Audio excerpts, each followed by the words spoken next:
तमिलनाडु के में क्या लगता है बिहार में भी कुछ चीजें देखिए, जहाँ भी इस तरह के इस तरह की जानकारियां मिलने के बाद तो निसंदेह राज्य सरकार कार्रवाई करेगी, लेकिन अभी तक बिहार में ऐसी कोई सूचना नहीं है।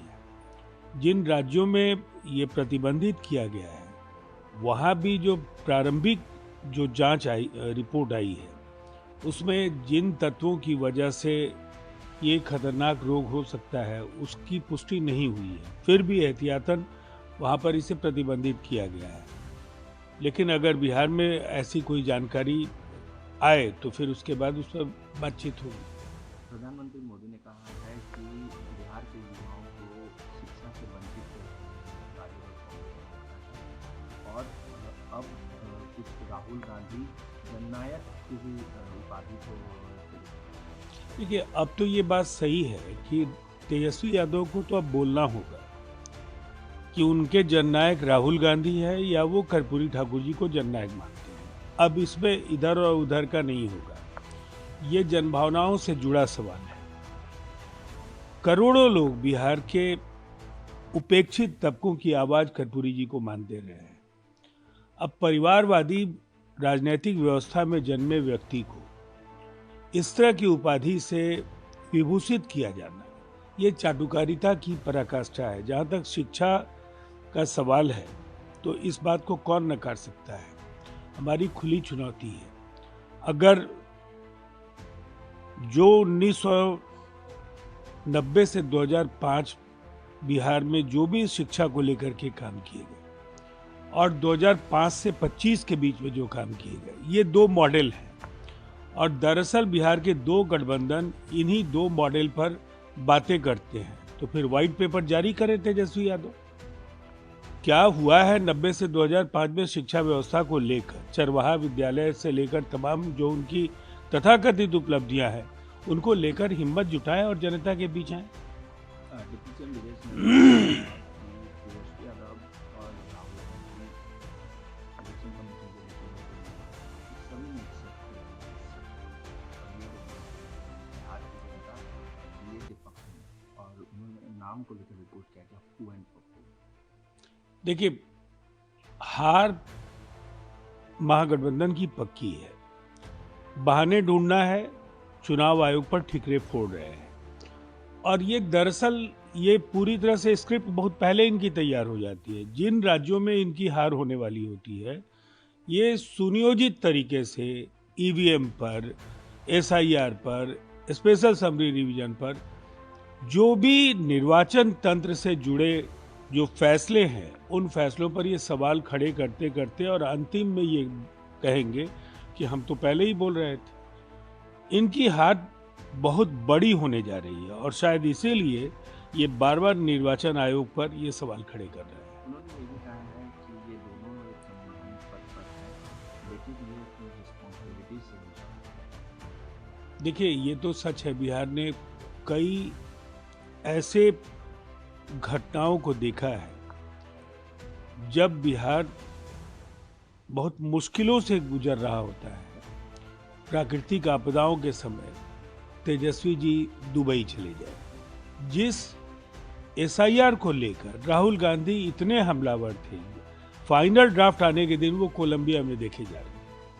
तो ये गैर जिम्मेदाराना रवैया, चाहे वो बिहार में नेता प्रतिपक्ष या देश में नेता प्रतिपक्ष के तौर पर राहुल जी और तेजस्वी जी से जो अपेक्षाएं हैं जनता की, उस कसौटी पर ये खरे नहीं उतरते।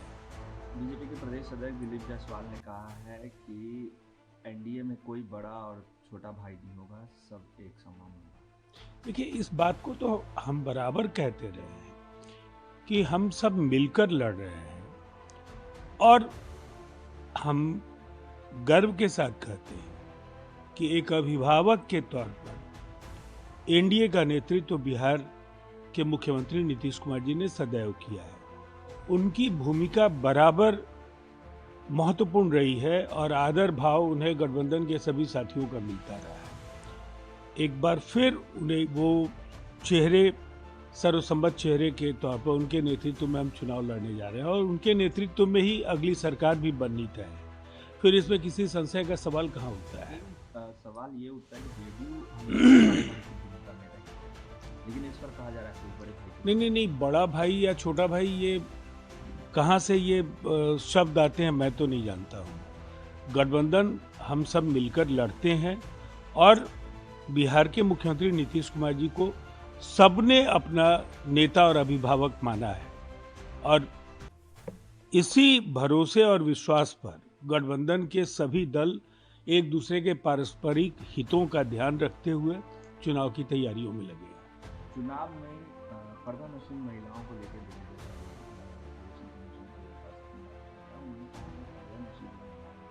अच्छा महिला सुरक्षा कर्मी उनकी जांच करे और उनके वोटर आईडी कार्ड की जांच करे ताकि कौन जेन्युइन है वो पता चले। हम ये मानते हैं कि मतदाताओं की पहचान सुनिश्चित करना, मतदाता को भी सहयोग करना होगा और प्रशासन की भी जवाबदेही है कि कोई भी बोगस मतदान नहीं करे, कोई अवैध मतदाता मतदान के इस महापर्व का गलत उपयोग न करे। जयराम ने कहा है कि इलेक्शन कमीशन बीजेपी की बेटी को, मुझे लगता है कांग्रेस बार बार राहुल जी के नक्शे कदम पर जाते हुए एक ऐसी स्थिति में जा रही है जहां से उसकी वापसी देश की राजनीति की मुख्यधारा में नहीं हो पाएगी। दरअसल ये कठोर सच्चाई है कि संविधान, लोकतंत्र, न्यायपालिका, प्रेस की आजादी, चुनाव आयोग, इन संवैधानिक संस्थानों पर बार बार जो सवाल खड़े करते रहे राहुल जी, उन्हें कांग्रेस का इतिहास भी खंगाल लेना चाहिए। मुझे लगता है जिस पार्टी के वो नेता हैं उसके बिगड़ते स्वरूप और जो भटकाव जिस तरह से कांग्रेस ने देखा, जो दुर्भाग्यपूर्ण फैसले कांग्रेस के तत्कालीन सरकारों ने लिए, उनको अगर वो एक बार उनका स्मरण कर लेंगे तो फिर ऐसे आरोपों से वो बचेंगे। नेता प्रतिपक्ष तेजस्वी यादव ने कहा है कि I hope this time fair election. Fair election नहीं होता तो बिहार में सबसे बड़ी पार्टी कैसे हो गए? और ये फेयर इलेक्शन ही है कि फिर वहीं पहुंच गए जहां उन्हें पहुंचना था। लोकसभा में उन्हें 4 सीटों पर हम लोगों ने समेट दिया। ये फेयर इलेक्शन होगा कि इस बार 20 सीटें भी आरजेडी के लिए जीतना मुश्किल हो जाएगी। देखिए जनता क्या चाहती है, जो लोग ये नहीं समझ पाएंगे और केवल अपनी डफली बजाएंगे, उनको जनता करारा जवाब देती ही है। आज एशिया कप में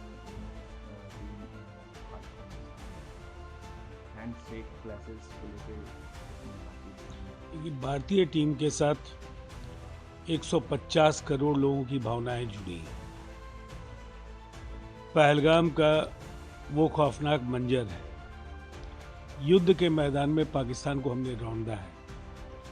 खेल के मैदान में भी अभी पुरुषों के एशिया कप में 3 बार हम लोगों ने पाकिस्तान को हराया है। महिलाएं भी एक सुनहरा इतिहास रचने जा रही हैं।